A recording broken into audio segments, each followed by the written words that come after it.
Marcine Lo, je suis professeure de français dans cet établissement depuis pas mal d'années et je suis aussi professeure de la classe de 6e forêt et j'aime bien aussi faire des projets pédagogiques en dehors de mes cours pour justement favoriser l'ouverture intellectuelle. Voilà, c'est la deuxième année que je vis cette expérience. Donc la première année, j'ai choisi de faire ça parce que nos élèves sont assez confinés dans leur quartier, ils n'ont pas vraiment d'ouverture vers l'extérieur, peu de connaissance de l'actualité, peu de connaissance des autres. Donc je pensais que justement libérer la parole et qu'ils puissent connaître ce qui se passait ailleurs allait favoriser leurs échanges. Ça se confirme cette année parce que l'expérience est toujours aussi enrichissante. Les élèves justement peuvent appliquer ce qu'ils ont appris en atelier ou ce qu'ils ont décelé en atelier dans leur comportement personnel. Donc c'est enrichissant à la fois pour eux-mêmes et à la fois aussi pour leur rencontre avec les autres. Alors, est-ce que vous regardez autre chose quand vous choisissez? Est-ce que parfois vous faites des courses avec vos parents? Oui. Oui. Il y a quoi? Ce que je défends. En achetant une tablette de chocolat, vous défendez quelque chose? Non. Non. Alors on va creuser un peu cette question-là. Et là-dessus, donc là on sait que ça vient d'où? De Dominique. De République dominicaine. Je vois, ça a marqué aussi. Oui, C'était pour partir en voyage. Pour partir en voyage. Il y avait quoi comme différents groupes de gens? Vous vous rappelez des nationalités un peu? Oui. Il y avait l'Amérique, la France, le Maroc et le Mali. Et par exemple, je sais pas, il y avait la France, elle voulait partir au Maroc et ils n'acceptaient pas. Alors il faut aller prendre autre chose ou repasser plus tard. Et c'était difficile? T'es sûre que c'était la France qui avait du mal à aller au Maroc? Maroc. Ah, d'accord. Et le Mali. Et le Mali. Ouais, ceux qui étaient maliens et marocains s'en rappellent? Oui, beaucoup. Pour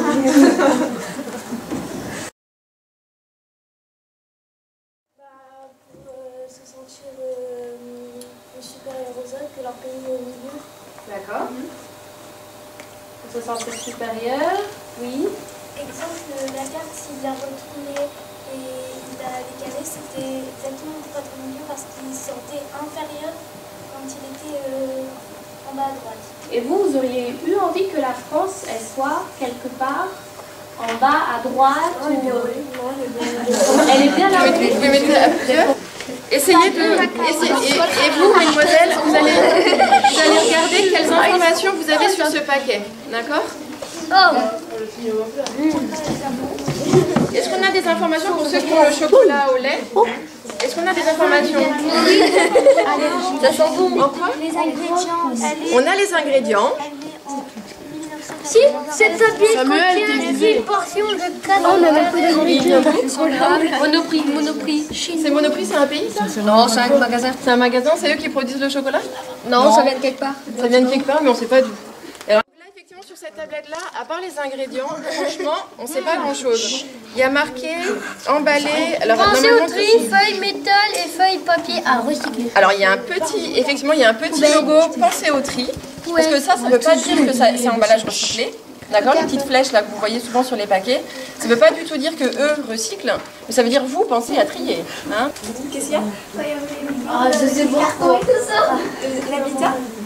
Ok, bah si toi tu as préparé cet atelier-là, tu peux parler de cet atelier-là, d'accord?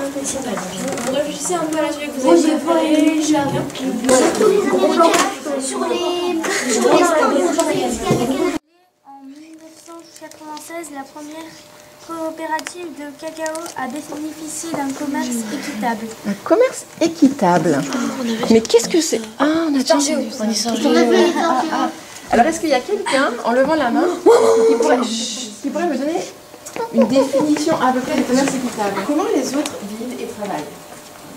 Se poser la question de, moi je bois un jus le matin, mais est-ce que je me pose la question des conséquences que ça a sur les autres? Moi j'ai bien aimé la diversité des supports, les échanges avec vous, et puis la façon dont vous, comment je vais dire, vous dirigez les groupes en laissant la parole libre. Notre meilleur souvenir est quand on devait passer les frontières. Des fois, en parlant des ateliers, on fait des jeux pour nous montrer comment ça se passe. Alors, Tout d'abord, nous, on a essayé de faire un portrait des familles migrantes, mais on n'a pas réussi parce qu'on ne peut pas faire de portrait des familles migrantes parce qu'ils sont toutes différentes. Et après, les familles migrantes, comme on ne peut pas vraiment les mettre dans des cases. Une personne qui s'appelle Annie qui nous a raconté sa vie. Elle est rentrée en France, que la ville a été complètement détruite Par la guerre. Oui, par la guerre. Moi, ce qui m'a surpris, c'est comment les gens sont traités par rapport à leur couleur de peau, leur physique, leur façon de penser, leur religion, tout ça. Et c'est injuste parce que c'est pas parce qu'on a une couleur de peau différente ou je sais pas, le physique différent d'une autre ou un handicap qu'on n'est pas égaux. Bah, moi je suis d'accord avec eux parce que c'est pas parce qu'on a une couleur de peau différente ou pas le même physique qu'on n'est pas pareil.